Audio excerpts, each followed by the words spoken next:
Hello, YouTube pipe community. This is my second video, and it's probably not the best content for a second video to the YTPC. It's about the actual science related to health and pipe smoking. But it's something I thought I could contribute, and it's information that I was looking for last year when I first started smoking, when I first started looking into whether I should smoke at all or how much I should smoke. I was interested in what does the data say? Do we have a good idea of how risky pipe smoking is?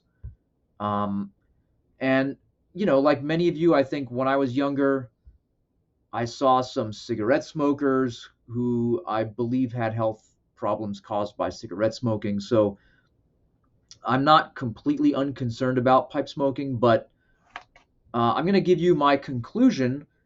If you don't want to actually look at the data like I did, my conclusion is that moderate pipe smoking does not significantly increase health risks. But the question is, what do I mean by moderate, and what do I mean by significantly increase? And we all might have, different perception of what moderate means. But anyway, let's look at the data. Thank you for joining me. I know this is not a subject that everyone is interested in, but uh, this is the first thing that I found. Okay, this is a presentation. It was a handout from a presentation by a Mr. Trestrail. I think it was given to a pipe club in Michigan, and he lists all of the studies that he looked at. So there's quite a few here, and you can see the year on the right-hand side in the right-hand column. Um, there's quite a few, but these studies, the most recent one was 1993, I think. So I knew these were all older studies. That does not mean they are less accurate. There's probably a lot of useful data here, and I have not looked carefully at all of these studies. That would take a long time. I don't have that much time, so perhaps you'll be interested in what Mr. Trestrail says about some of these older studies. But I figured since he did that work, maybe I could look at something more recent. So I went off and I found a few studies. Here's the first one. So this is 1999, and this is from a journal called the Journal of the National Cancer Institute from 1999. This is the name of the article, and these are the scientists who published it. So this is cigar and pipe smoking and lung cancer risk, a multi-center study from Europe.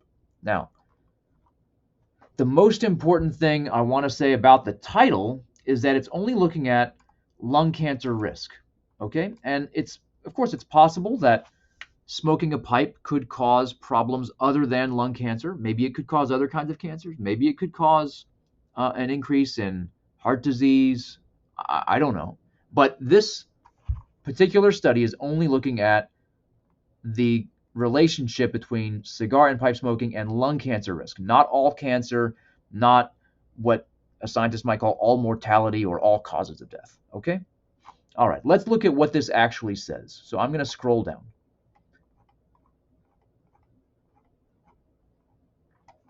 Okay, so we're going to look at two tables here.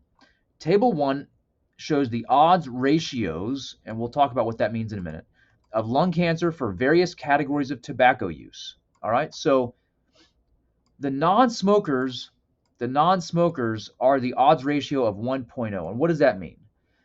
That means that if you're in a different category, some category other than non-smokers, so you smoke cigars, you smoke cigarillos, you smoke both, you smoke only a pipe, right? Pure pipe smokers, you smoke cigarettes, or mixed. If you're in a different category, let's say your odds ratio is 2.0. That means that your risk of lung cancer would be 2 times higher than a non-smoker, okay? So 3.0 would be 3 times higher risk than a non-smoker. All right, so what are we interested in? Pipe pure smokers, so only pipe smokers. All right, and the odds ratio that they came up with here is 7.9. So when you look at all of the subjects in this study, pipe smokers had a 7.9 times higher risk of lung cancer than non-smokers. Okay, it's kind of higher than I expected, honestly, given that pipe smokers don't inhale. But this is only one study. There's only so many subjects here. And the other important point is that this lumps all pipe smokers together, okay? And it's important that we dial into the data a little bit further in table 3, because if I smoke 5 bowls a day every day of the year, I'm included in this group, and my odds ratio might be way higher than someone who smokes 1 bowl per day. And that might be higher than someone who smokes 1 bowl most days but takes days off, for example. So to gauge what our own personal risk is and then make our own personal decision about whether we want to smoke or how much we want to smoke, we're going to have to look at table 3, okay? I'm going to skip table 2, which is only related to cigar and cigarillo smoking. It's kind of interesting to compare that to pipe smoking, but let's skip that for now. Otherwise, this video is going to get a little bit too long. So table 3, odds ratio of lung cancer from pipe smoking. Now this is, it says adjusted for age and center, so we might talk about what that means going forward, but let's just look at the duration of tobacco use, okay? This is in years. So if you have smoked a pipe for less than 20 years, then your odds ratio, the average odds ratio, is 1.3. So that's a 30% higher chance of lung cancer than the non-smoker, right? Now, this is averaging out these people who smoked less than 20 years. So someone who smoked 1 year is clearly going to have a lower odds ratio than someone who smoked 20 years on average, right? So if someone smoked for 19.9 years, they're included in this category. And their odds ratio might be a little higher. So this is averaging out all of these people. But, overall, I think let's just consider that if this is accurate, if we had a lot more data, maybe the data would come out different, but let's assume that this is accurate. So 20 years or less, your odds ratio is 1.3, 30% higher chance of lung cancer than a non-smoker. And let's look what happens when we continue smoking beyond 20 years, okay? So less than 32 years, but more than 20 years. The odds ratio jumps to 3.4. That's a significant increase, as you would expect. I think at least that's what I expected.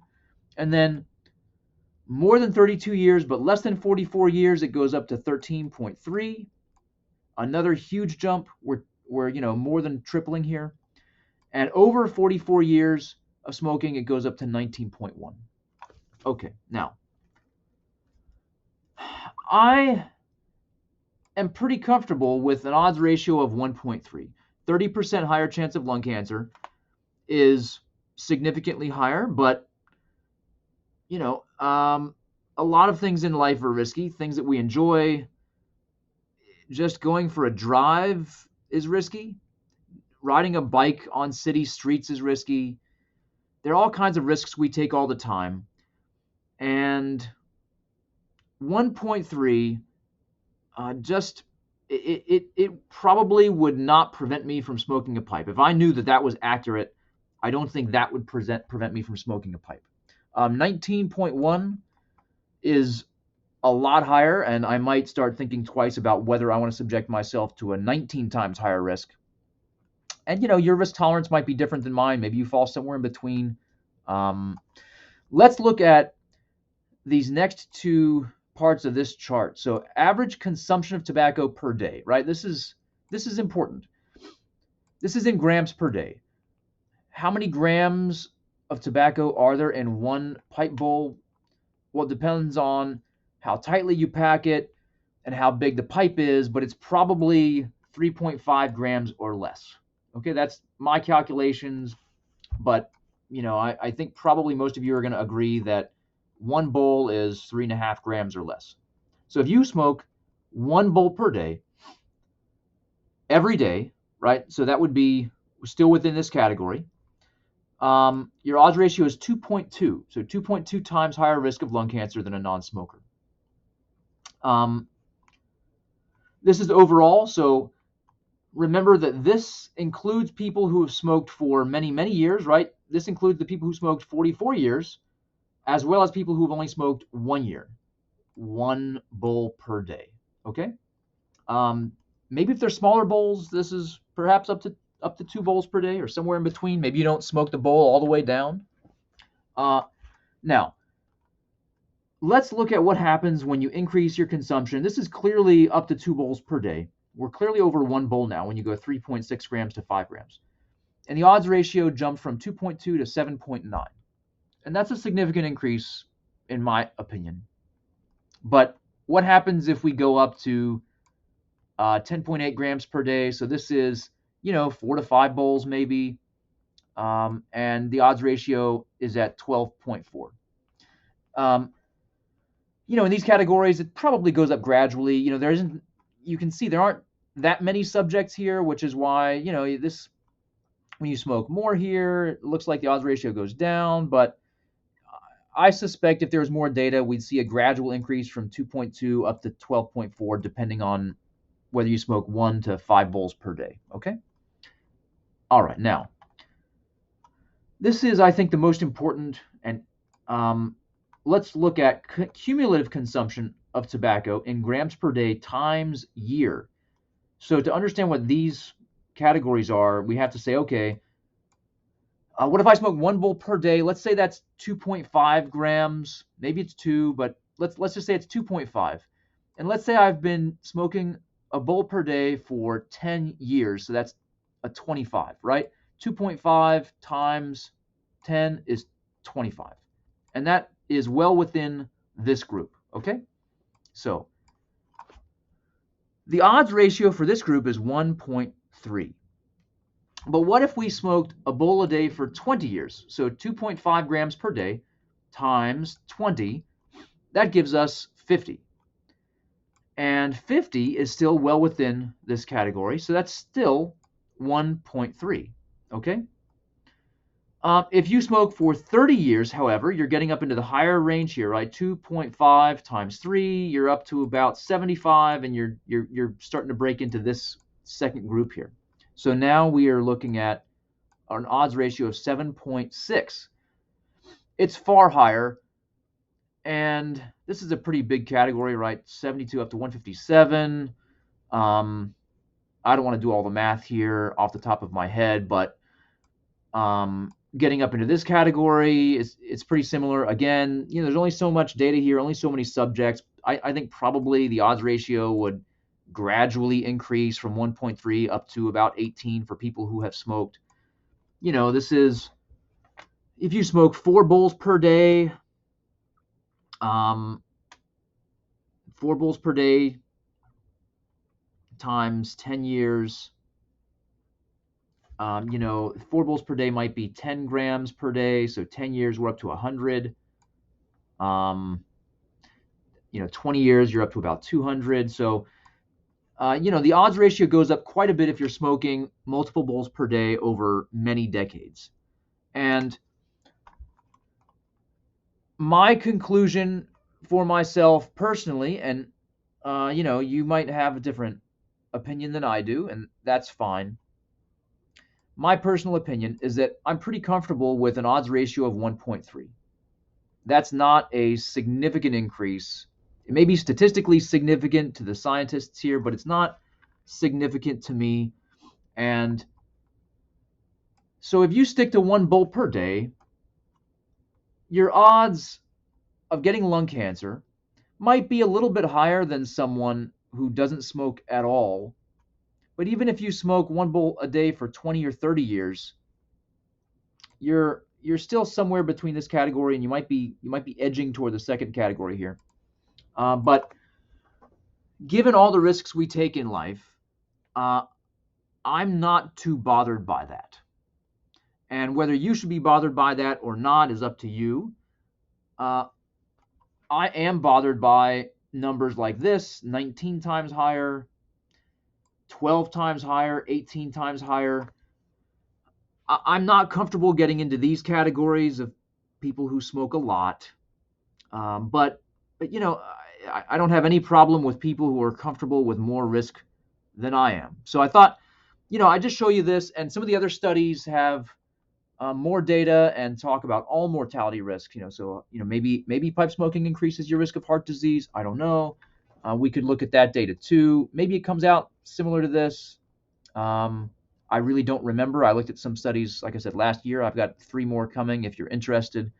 And but I think, you know, I hope most of you remain somewhere between these first couple categories, and I hope you try to avoid these personally, because I want to smoke a bowl with you when I run into you 30 years from now, and I hope we're all happy and healthy to do that someday.